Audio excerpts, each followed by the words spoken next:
Blame David for the death of his relative, because he knew as long as King Saul was alive, he would be able to eat at the king's table.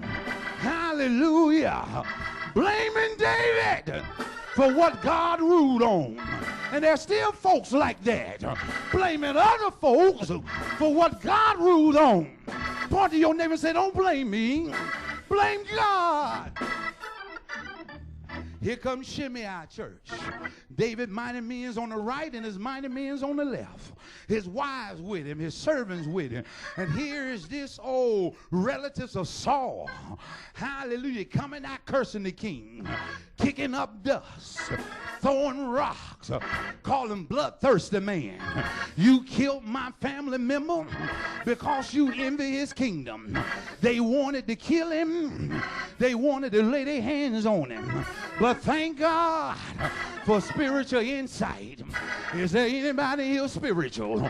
For the Bible declares, he that is spiritual must bear the infirmities of the weak.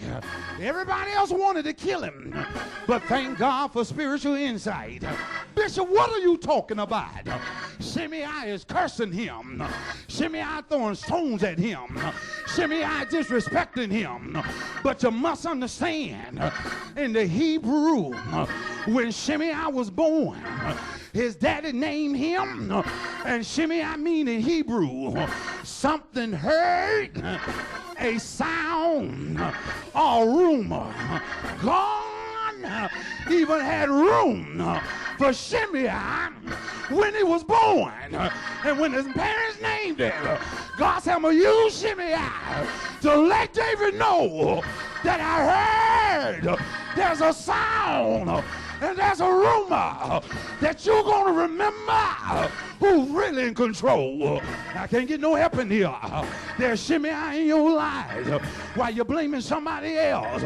God has ordained a Shimei in your life to be a thorn in your side, to kick you in the glute, to bat you upside the head, to put his finger in your face. I can't get no help in here. And I know you want to fight. I know you want to defend yourself. I know you want to cut somebody. I know you're carrying mace just in case. 28 or 22 loaded and cocked, alarm system on your home, entourage and bodyguard. But God gonna use somebody to put a rumor in the street.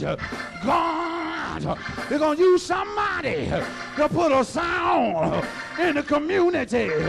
God is gonna use somebody to let people hear about your past, your failure, your mistakes, and your limitation.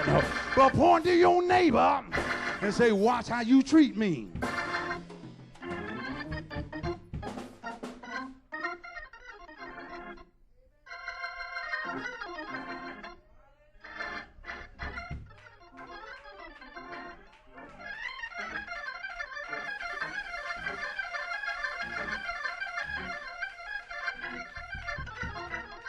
There has to be a time in your life where you need to step in family affairs and say, hold up a minute. Everybody leave it alone. Take your hands off of it. Don't comment on it. Don't get involved in it. Is there anybody in here that's anointed? Look at your neighbor and say, neighbor, what? How you treat me?